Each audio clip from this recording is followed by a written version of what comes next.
Guys, एक बार तीन दोस्त एक बड़े से समुंदर में आइसलैंड ढूंढने के लिए गए। बहुत ढूंढने के बाद उन तीनों को एक आइसलैंड मिला जो बहुत ही ज्यादा खूबसूरत था, इसलिए तीनों वहां रुके और अपना घर बनाने में लग गए। पहले दोस्त ने कुछ घास फूस का ढेर लिया और जल्दी जल्दी जुगाड़ बिठाकर एक पूरा घर बना डाला, जिसके बाद वो वहां के खूबसूरत नज़ारे को एंजॉय करने लगा। दूसरे दोस्त ने पास पड़ी लकड़ियों को लिया और जल्दी जल्दी घर बनाकर अपने पहले दोस्त के साथ आराम करने लगा। बट तीसरे दोस्त ने बिल्कुल जल्दबाजी नहीं की। उसने दूर पड़ी कुछ ईंटें और पत्थर उठाए और एक मजबूत घर बनाने में लग गया।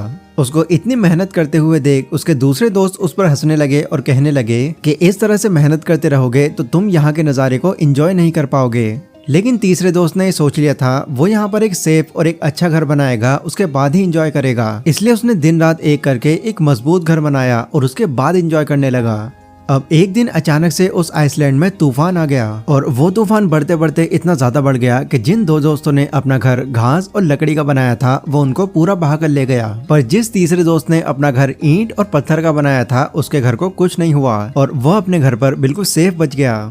ये जो स्टोरी है, इस स्टोरी में वो आइसलैंड हमारी लाइफ को, घर फाइनेंशियल कंडीशन को और तूफान उन एडवर्स सिचुएशन को रिप्रेजेंट करता है जो कभी भी किसी की लाइफ में भी आ सकती है और अनफॉर्चुनेटली हमारी फाइनेंशियल कंडीशन खराब कर सकती है। इसलिए जरूरी है कि आपका सबसे ज्यादा फोकस आपके घर यानी कि आपकी फाइनेंशियल कंडीशन को मजबूत बनाने पर होना चाहिए, ताकि कभी भी अगर कोई इमरजेंसी आए तो आपको ज्यादा फर्क ना पड़े। अगर आप अपने डिजायर्स को अभी कंट्रोल करके अपनी फाइनेंशियल कंडीशन को स्ट्रांग बना लेते हैं तो बाद में आप बिना किसी चीज की फिक्र किए एक बहुत ही अच्छी लाइफ जी सकते हैं। ऑथर डेव रैमसे अपनी बुक टोटल मनी मेकओवर में कहते हैं, You must live like no one else right now, so that you can live like no one else later। मतलब अगर आप अभी अपनी लाइफ वैसी जीते हैं जैसे 99% लोग नहीं जी रहे हैं, तो फ्यूचर में आपकी लाइफ उन 1% लोगों की तरह होगी जिसे बाकी 99% लोग जीना चाहते हैं। फाइनेंशियल फ्रीडम आपकी इस बात पर डिपेंड नहीं करती कि आप कितना कमा रहे हो, बल्कि इस बात पर डिपेंड करती है कि आप अपनी कमाई को खर्च कहाँ पे कर रहे हो। आज की इस वीडियो में मैं आपको इन्हीं की बुक के कुछ ऐसे प्रैक्टिकल स्टेप्स बताने वाला हूँ जिसके थ्रू आप अपने मनी बिहेवियर को कंट्रोल करके फाइनेंशियली स्टेबल या फिर फाइनेंशियली फ्री बन सकते हो। So let's begin. Number 1, denial. अगर आप किसी मेंढक को उबलते हुए पानी में डालोगे तो ऑब्वियसली वो मेंढक झट से पानी से बाहर आ जाएगा, लेकिन उसी मेंढक को अगर आप नॉर्मल पानी में डालोगे तो वो तैरता रहेगा। अब चाहे आप पानी को धीरे धीरे गर्म भी कर लो तब भी वो मेंढक बाहर नहीं आएगा, क्योंकि उसे पता ही नहीं चलेगा कि पानी गर्म हो रहा है एंड एट द एंड वो गर्म पानी में ही मर जाएगा। इसी तरह अगर कोई इंसान बहुत जंक फूड खाता है और कभी भी एक्सरसाइज पर ध्यान नहीं देता तो उसे इस चीज का एहसास ही नहीं होगा कि वो आउट ऑफ द शेप जा रहा है एंड वो इस डिनाइल में जीने लगेगा कि मेरी बॉडी तो अभी फिट है। पर जब उसे रियलाइज होगा कि सच में उसका वजन कुछ ज्यादा ही बढ़ गया है और वो मोटा हो गया है, तब तक बहुत देर हो चुकी होगी। यही सेम कॉन्सेप्ट फाइनेंस में भी अप्लाई होता है। कई लोग आपने देखे होंगे जो अमीर बनने की नहीं बल्कि अमीर दिखने की कोशिश में लगे हैं। जो भी ट्रेंड पर चल रहा होता है उन्हें बस वही चाहिए, फिर चाहे वो उनको क्रेडिट कार्ड पर लेना पड़े या फिर लोन पर, जिस वजह से उन्हें ऐसा लगता है कि उनकी फाइनेंशियल कंडीशन बहुत अच्छी है और उन्हें किसी तरह की कोई प्रॉब्लम नहीं है। पर बाद में जब उनको ये रियलाइज होता है कि वो डिनाइल में जी रहे थे तो उस वक्त उनके हाथ से सब कुछ जा चुका होता है। इसलिए मनी मेकओवर करने के लिए आपको सबसे पहले इस डिनाइल को अपनी लाइफ से निकालना होगा। मतलब जैसी भी आपकी फाइनेंशियल कंडीशन चल रही है उसे ध्यान से ऑब्जर्व करना होगा। आपको चेक करना होगा कि आप कितना कमाते हैं, कितना खर्च करते हैं और हर महीने कितना पैसा बच जाता है। इससे आपको एटलीस्ट ये पता लग जाएगा कि आपकी फाइनेंशियल कंडीशन के हिसाब से अभी के टाइम में ऐसी कौन सी चीज है जो आप अफोर्ड कर सकते हो। देखो, अगर आप शुरू में ही एक लग्जरी लाइफस्टाइल फॉलो करना चाहते हो तो नो डाउट आपके पास भी एक अच्छी सी कार होगी, महंगा स्मार्टफोन होगा और एक आलीशान घर होगा। बट इसी के साथ आपके क्रेडिट कार्ड की लिमिट एक्सटेंड हो चुकी होगी और आधे से ज्यादा इनकम आपकी EMIs भरने में जा रही होगी।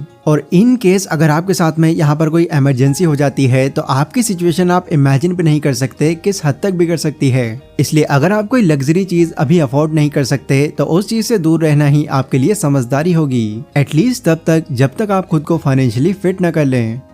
Number 2, start your emergency fund.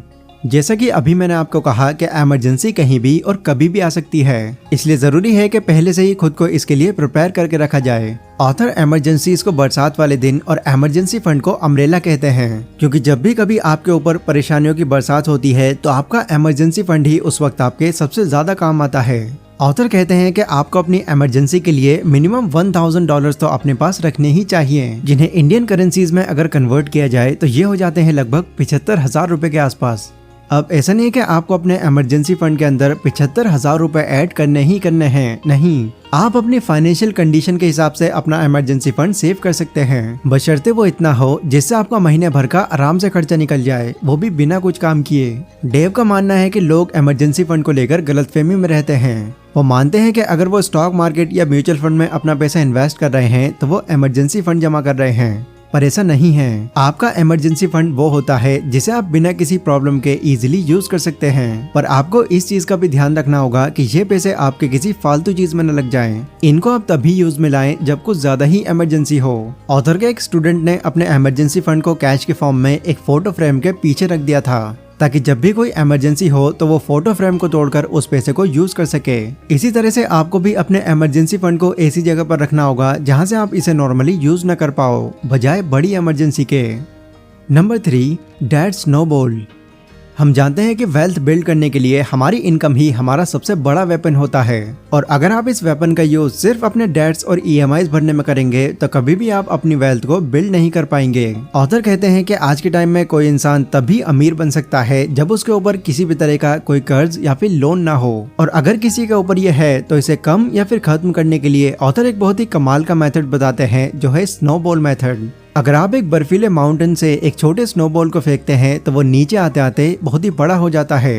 इसी मेथड का यूज करके आपको क्या करना होगा, आपको अपने सभी लोन या कर्जों की एक लिस्ट बनानी होगी, जिसमें आपको सबसे कम अमाउंट वाले लोन को सबसे पहले रखना है और सबसे हाई अमाउंट वाले लोन को सबसे लास्ट में। एग्जाम्पल के लिए मान लीजिए आपने अपने रिलेटिव से 10,000 रुपए उधार ले रखे हैं, जिन्हें आप हर महीने 1,000 रुपए पे करते हो। अपने फ्रेंड से भी मोबाइल परचेज करने के लिए 20,000 रुपए लिए हैं, जिसे आप पर महीने 2,000 रुपए देते हो। एंड इस सब के अलावा आपका क्रेडिट कार्ड का बिल 1,00,000 रुपए हो गया है, जिसके आपको 5,000 रुपए मंथली पड़ते हैं। ऐसे ही आप अपने सभी लोन्स और डेट्स की छोटे से बड़े ऑर्डर में एक लिस्ट बना लो, और इस सब को एनालाइज करने के बाद आप कोशिश करो कि जो भी जॉब आप कर रहे हो उसके साथ साथ अपना एक साइड इनकम सोर्स भी बना लो, जहां से आपको कम से कम 5,000 रुपए तो मिल ही रहे हो, क्योंकि तभी आप डेट स्नोबॉल मेथड को सही से यूज कर पाएंगे। जब आपकी साइड इनकम शुरू हो जाए तो धीरे धीरे आप इससे अपने छोटे कर्ज निपटाते रहो, लाइक रिलेटिव के, फ्रेंड्स के या किसी भी उधार चीज के। फिर ये सभी छोटे डेट क्लियर करने के बाद आप उन डेट के इंटरेस्ट को अपने साइड इनकम में ऐड करके अपने क्रेडिट कार्ड के बिल पे करने में यूज करो। जब आप इस तरह से अपने डेट पर ध्यान देंगे तो आपके डेट का एक स्नोबॉल बन जाएगा, और छोटे डेट क्लियर करने के बाद आपको खुद बड़े डेट पे करने का मोटिवेशन फील होगा,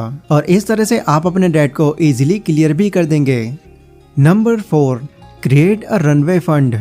जब फाइनली आप पूरी तरह से डेट फ्री हो जाओ तो आपको अपने लिए फिर एक रनवे तैयार करना है, मतलब रोड वाला नहीं। जिस साइड इनकम का यूज आप अपने डेट को क्लियर करने में कर रहे थे, आप उसको अब खर्च करने के बजाय सेव करके रखिए, और वो इनकम आपकी एटलीस्ट 3 महीने की इनकम हो, ताकि इन केस अगर आपकी जॉब चली जाए तो वो पैसे आपकी नई जॉब मिलने तक आपके काम आते रहें। अब ऐसा करने के लिए आपको सबसे पहले अपने सारे एक्सपेंसेस की एक लिस्ट बनानी होगी, जिसमें आपको अपने हाउस रेंट के बड़े खर्चे से लेकर नेटफ्लिक्स के सब्सक्रिप्शन के छोटे खर्चे तक सब कुछ ऐड करना होगा। मान लीजिए अभी आपकी इनकम 20,000 रुपए है और आप 15,000 रुपए हर महीने खर्च करते हैं, तो रनवे क्रिएट करने के लिए आपको 15 गुणा 3 बराबर 45,000 रुपए नहीं, बल्कि अपनी एक्चुअल इनकम यानी कि 20 गुणा 3 यानी कि 60,000 रुपए सेव करने होंगे।